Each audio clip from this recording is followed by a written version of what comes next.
A pair of feet stand at the edge of a seaside cliff, silhouetted against a burning sunset sky. Lucian stands in solitude, his pensive gaze fixed on the distant horizon, lost in deep contemplation. Fragmented memories resurface. Viego, in his prime as the king of Camivore, appears in regal majesty, clutching his legendary blade. The scene shifts to a blissful memory, Lucian and Senna hand in hand, running playfully across the sun-drenched beach. Close up on two hands clasped tightly together. Narration: love is like the sun, illuminating the world in a way it has never been seen before. Isolde is radiant in a resplendent wedding gown.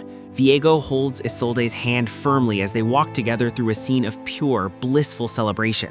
Viego and Isolde lock eyes in a passionate gaze, a look that speaks of a profound and unconditional love. The scene shifts abruptly. The warmth of the memory dissolves into a chilling reality. Lucian and Senna appear small and vulnerable amidst desolate stone ruins, surrounded by swirling, eerie green mists. The two stand back to back, weapons drawn and ready for combat. Wraiths of the black mist begin to circle, closing in on them from all sides. Viego and Isolde walk hand in hand, showered in falling rose petals amidst the splendor of their wedding day. The scene shifts to Lucian and Senna by the shore. Senna steadies Lucian's arm as he fires a precise shot into a wooden target. They turn to one another, their faces glowing with a shared happy smile. A return to the glory of the past. Viego and Isolde step out onto the palace balcony, gazing down at their majestic kingdom, basking in the radiant sunlight. Back to the brutal reality. Lucian and Senna are a whirlwind of steel and light, fighting through the suffocating press of the Black Mist's wraiths. Their coordination is seamless, a deadly dance where their relic pistols tear the darkness asunder. In each other's presence, they feel whole, invincible, as if no power in existence could break their united spirit. The memory flashes back to Camivore's golden age. Beneath a brilliant, soaring sun, a sea of people erupts in cheers, their arms reaching upward in adoration of their king and queen. A youthful Viego waves back with a benevolent smile. He is the picture of a beloved ruler, his eyes radiant with genuine joy. Isolde leans gracefully from the balcony to accept a single rose from a subject's hand. In this moment, they stand at the pinnacle of the world, convinced that the horizon holds nothing but infinite golden potential. A bolt of light fires out, pew, accompanied by narration describing a love so intense that one could not live without it. Lucian and Senna stand side by side, their eyes exchanging absolute trust and connection amidst the battlefield. The memory shifts to the magnificent palace hall of Camivore, where brilliant sunlight shines down upon the royal couple. The hands of Viego and Isolde reach up together to catch the light and falling rose petals, filled with hope and aspiration. Viego embraces Isolde from behind. Both are immersed in their sweetest and warmest moment of happiness. A wide shot of the grand hall where their love shines brilliantly, appearing seemingly invulnerable to any threat. The image abruptly shifts to feet walking on cold, cracked, and mist-ridden stone, signaling a collapse or the encroachment of a dark reality. Lucian and Senna stand back to back in the ruins, their senses razor-sharp, scanning the shadows.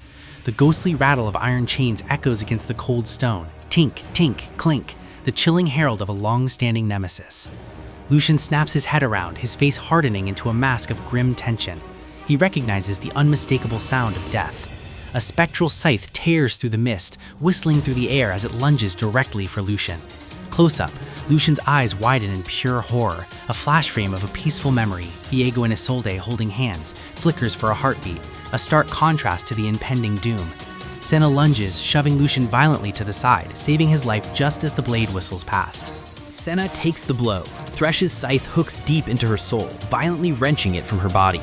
A jagged memory cuts in. A poisoned blade streaks through the air, aimed directly at Viego's bride.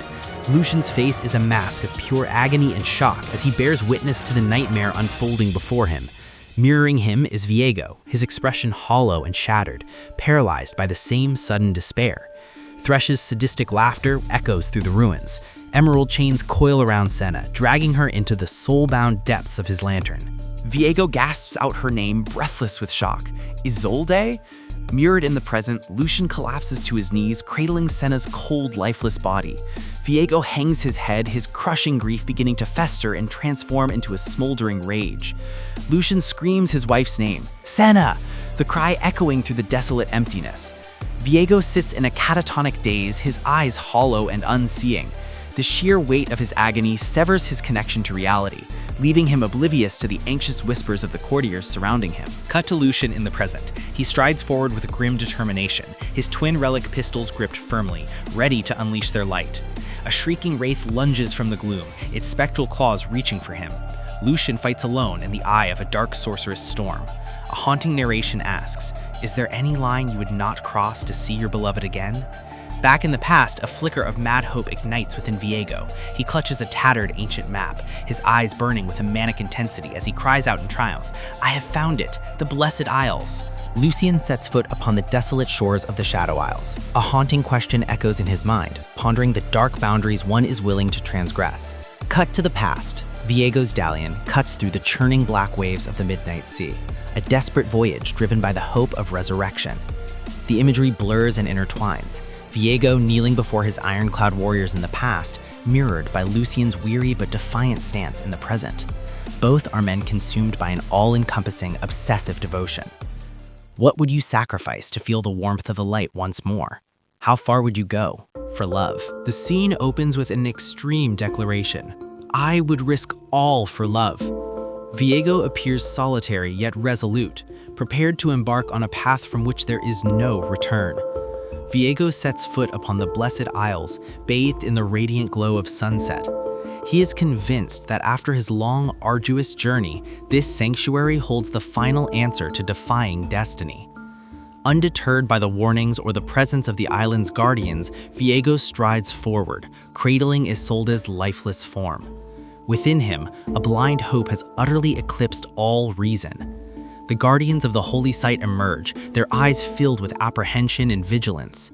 They do not see a grieving sovereign, they see a madman bringing the shadow of death to the cradle of life.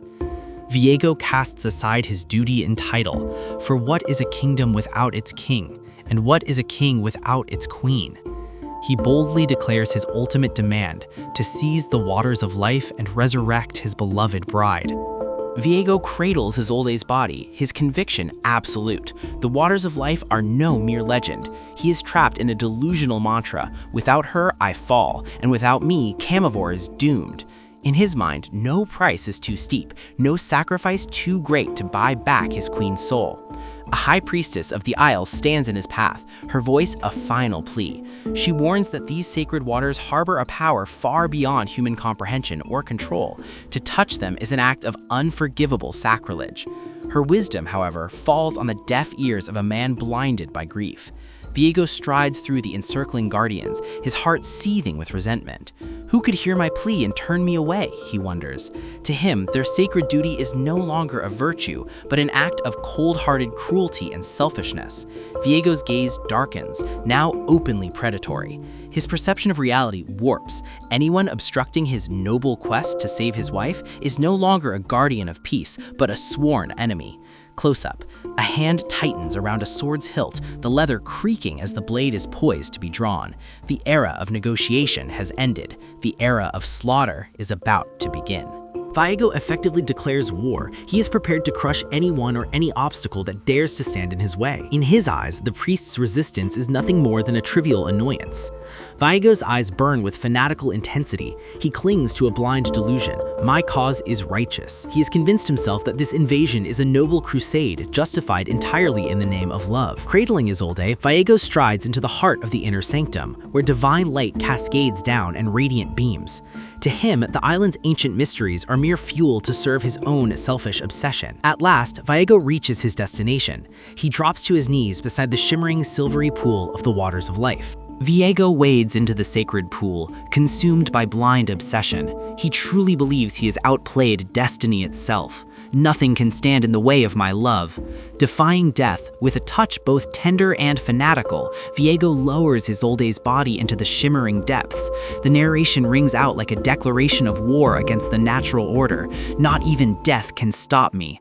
Isolde sinks slowly into the ancient waters. For a single heartbeat-stopping moment, the world seems to hold its breath, waiting for a miracle. The sacred waters react violently. Emerald currents coil frantically around Isolde, but they bring no peace, only a volatile, terrifying energy that seethes with wrongness.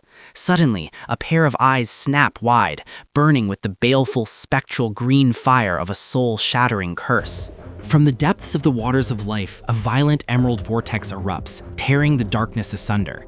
At the eye of the magical tempest, Isolde's silhouette begins to manifest, ethereal, haunting, and brimming with terrifying power. Viego's face is illuminated with a haunting radiance. With eyes wide in a mix of ecstatic joy and fanatical relief, he throws his arms wide to welcome his beloved, crying out, "My queen!" But the miracle instantly curdles into a nightmare. Isolde returns not with a warm embrace, but in a state of absolute agony. Her spirit contorts, her visage twisted in horror as she lets out a piercing, soul-shredding shriek that echoes through the very foundations of the world. Viego is dwarfed, standing small and fragile before the colossal, vengeful specter he has unwittingly awakened. Isolde's spirit rises, not to offer a smile, but to sow retribution. She seizes Viego's own blade, manifesting as a vengeful specter before the man who refused to let her rest in peace. Driven by absolute agony and fury, Isolde lunges. A decisive thrust pierces Viego's chest. An ear-splitting shriek, "Scree!" rings out, marking the demise of a blind love at the hands of the beloved. Viego gasps, choked by shock. He makes no move to resist, unable to fathom that the woman for whom he sacrificed a kingdom has become his executioner. His gaze shatters before the weight of this bitter reality. The blade, tainted by Isolde's suffering, plunges into the pure waters of life. The profane union of an unjust death and divine life force ignites a cataclysmic chain reaction, officially triggering the ruination upon the world. Amidst the swirling magical haze, Viego clutches Isolde's fading spirit, tears streaming down his face. He whispers, "My love, I have you at last." A moment of hollow, tragic peace before the world breaks. A colossal pillar of emerald light erupts into the heavens with an earth-shattering roar. The tainted magic surges outward, devouring all life and transforming the Blessed Isles into a luminous tomb of death. A haunting narration asks, "If you would not do the same, can you truly say you have known love?" The narrative shifts to Senna, who likewise risked everything for her love for Lucian. Back to the present, the Shadow Isles. Amidst jagged, towering cliffs and suffocating mist, Lucian's solitary boat drifts toward the heart of the curse. He gazes upon the desolate island, his expression a heavy mix of lingering regret and unyielding resolve. Facing the savage wraiths, Lucian acknowledges a truth that has long gnawed at his soul. Every day he fights a losing battle to cling to something that was never meant to be his forever. Lucian plunges into the heart of the swarm, the brilliance of his twin relic pistols tearing the suffocating darkness asunder. He is at war with more than just ghosts. He is battling himself, struggling to surrender the pain, the past, and the crushing weight of his own attachments. Lucian collapses onto the frozen earth, broken and spent under the overwhelming pressure of the black mist. As Thresh's sadistic laughter echoes through the ruins, it feels as though the light has finally flickered out. Yet, from the wreckage, Lucian rises once more, standing defiantly against the demonic tide. He finds a new clarity. He isn't fighting to let go of Senna. He's fighting to set her free and lead her to the eternal rest she deserves. With steely resolve, Lucian levels his relic pistols and declares, "It all ends here." He becomes a whirlwind of light and fury, his volleys of brilliance tearing through the pitch-black night amidst a suffocating swarm of screeching wraiths. At the eye of the magical tempest, Lucian experiences a profound epiphany. Senna didn't give her life merely to shield him, but to empower him to carry on the fight for a greater cause. He refuses to let his wife's passing be in vain within this merciless world. Every stride he takes, every shot he fires is now imbued with the warmth and iron will of the woman he lost. Radiance erupts from his gun barrels. Lucian makes a sacred vow. He will never stop until Senna finds eternal reprieve, liberating her from the agonizing torment of the mist. With a thunderous cry of vengeance, Lucian streaks forward like a bolt of pure light, his sights locked dead on the jailer of souls. Thresh commences the hunt, his sadistic laughter echoing from within the eldritch lantern. The spectral scythe whistles through the air with lethal velocity, hurtling directly toward the Sentinel of Light. Amidst the desolate ruins of the Shadow Isles, Lucian stands solitary against his sworn nemesis. This is more than a trial of strength, it is a profound psychological onslaught. Thresh hisses a venomous taunt as he looms over Lucian.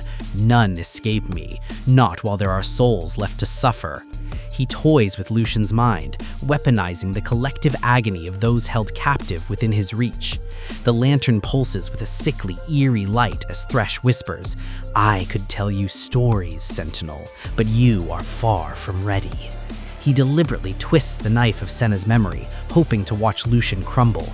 Refusing to let fear take root, Lucian retaliates with absolute conviction. Leveling his relic pistols, he lets out a primal roar of fury and unleashes a blinding bolt of pure light directly into the heart of his foe. Lucian pushes his body to the limit, desperately weaving and diving to evade Thresh's spectral chains as they lash out from the shadows. A heavy strike rattles Lucian's weapon. Horror dawns on his face as he realizes he has been lured directly into the Warden's shadow snare. Thresh closes the distance, his ghostly hand tightening around Lucian's throat, choking the breath from his lungs. He hisses with cruel irony, ready for a reunion at the end of the road?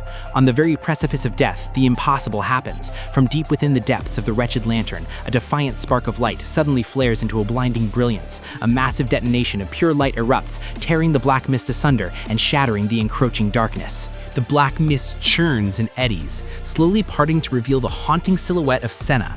She unleashes a devastating, cataclysmic strike that tears through the darkness. A haunting inquiry into the very essence of love surfaces. Are you certain you have ever truly known love?